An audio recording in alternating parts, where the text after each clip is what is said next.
संस्कृत शिक्षण की क्लास में सभी का स्वागत है।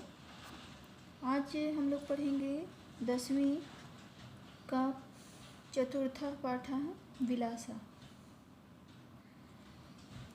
ऋतनपुरस्य जनपदान्तर्गते शताधिकवर्षपूर्वं लगरा इति ग्रामात् स्वपत्न्या सह जीविकोपार्जनार्थं परशुनाम्नः कैवर्त्यः निर्गतः।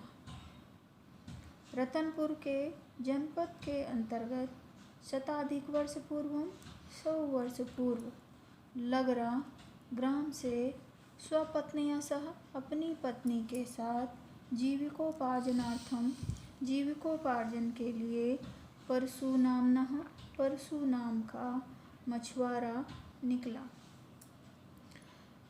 रतनपुर जनपद के अंतर्गत 100 वर्ष पूर्व लगरा ग्राम से अपनी पत्नी के साथ जीविकोपार्जन के लिए परशु नाम का मछुआरा निकला। तौ अर्पा नद्याः तटे अतिष्ठताम्। दोनों अर्पा नदी के तट पर रुके। अर्पा तटे एकः लघु ग्रामः आसीत्। अर्पा नदी के किनारे एक छोटा सा गांव था। परशु अर्पा नद्यां प्रतिदिनं मत्स्याखेटं करोति स्म। परशु प्रतिदिन अर्पा नदी में मछलियों का शिकार करता। कालांतरेण तस्य भार्या वैशाखा एकां स्वस्थां बालां अजनयत्। कुछ समय पश्चात उसकी पत्नी वैशाखा ने एक स्वस्थ बालिका को जन्म दिया।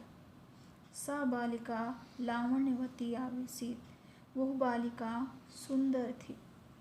लावण्येन तस्याः विलासा इति नामकरणम् अभवत्।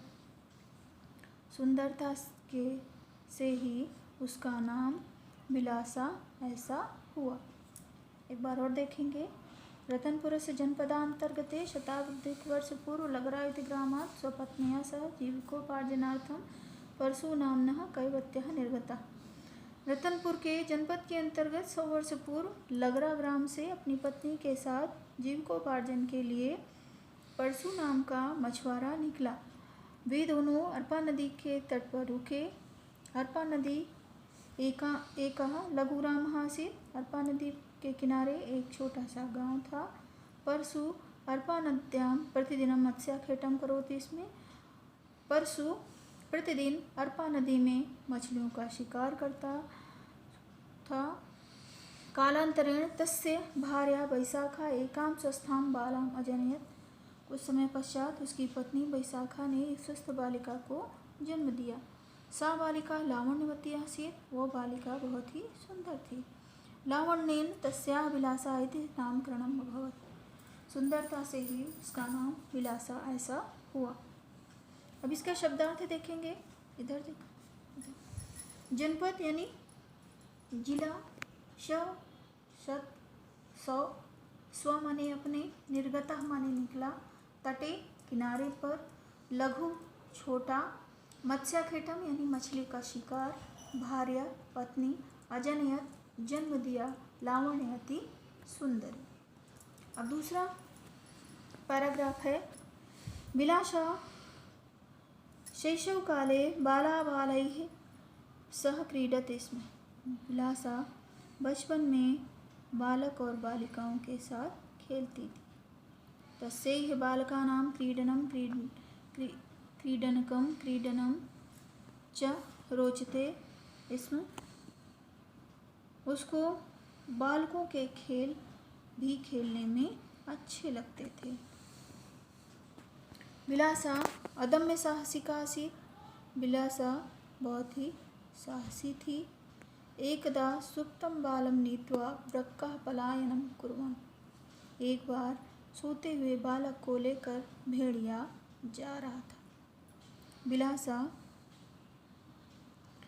तदा विलासा वृक्कं दण्डेन ताडयित्वा बालकं मुक्तं कृत्वा मातरं समर्पयत्। तब विलासा ने डंडे से भेड़िए को मारकर बालक को मुक्त कराकर माँ को समर्पित किया या माता को दे दिया।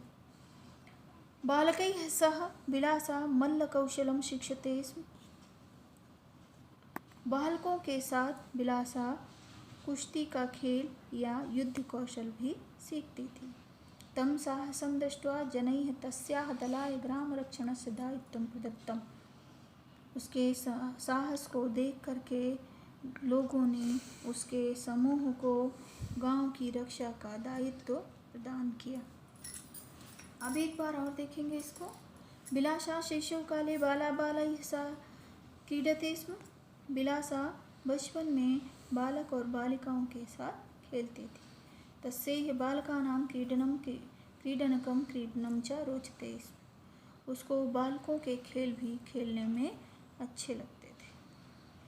विलासा अदम्य साहसिका आसीत्। विलासा बहुत ही साहसी थी। एकदा सुप्तं बालं नीत्वा वृक्कः पलायनं कुर्वन्। एक बार सोते हुए बालक को भेड़िया लेकर जा रहा था।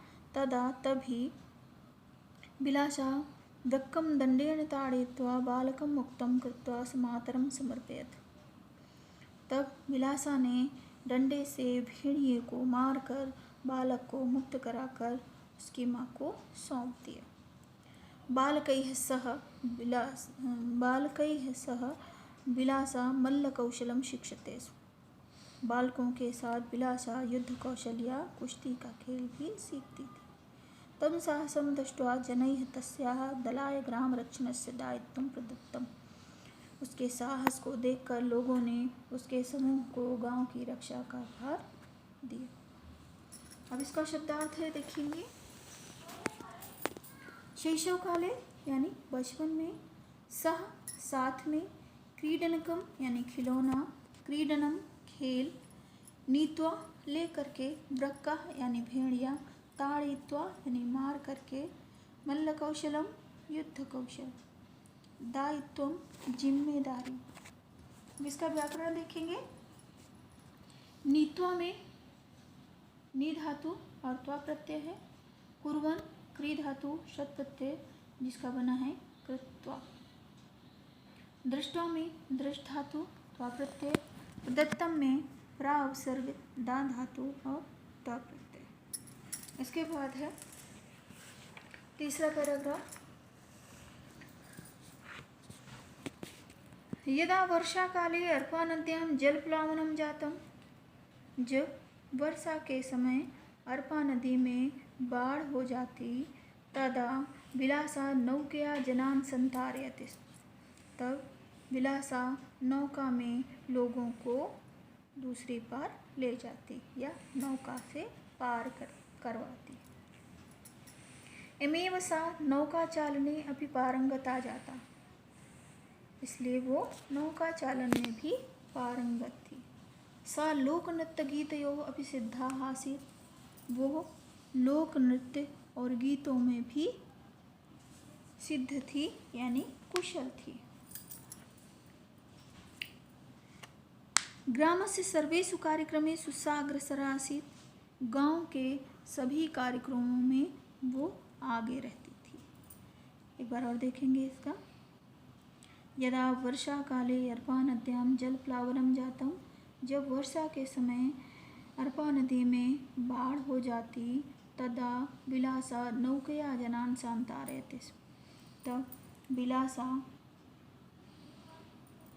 विलासा लोगों को नौका से पार करती थी। एमेव सा नौका चालने अपि पारंगता जाता। इसलिए वो नौका चालन में भी पारंगत थी। सा लोक नृत्य गीतयोः अपि सिद्धा आसीत्। वो लोक नृत्य गीतों में भी कुशल थी। ग्रामस्य सर्वेषु कार्यक्रमेषु सा अग्रसरा आसीत्। गांव के सभी कार्यक्रमों में वो आगे रहती थी। अब इसका शब्दार्थ देखेंगे। यदा तदा जो भी आए हैं ये सब अव्यय हैं। जैसे यदा यानी जब, जलप्लावनम यानी बाढ़, नौकया नौका से, संतारयत यानी पार लगाती थी, पारंगता कुशल दक्ष, जाता हुई, सिद्धाः कुशल, अग्रसरा यानी आगे आने वाली। चौथा कितने मिनट को बना था?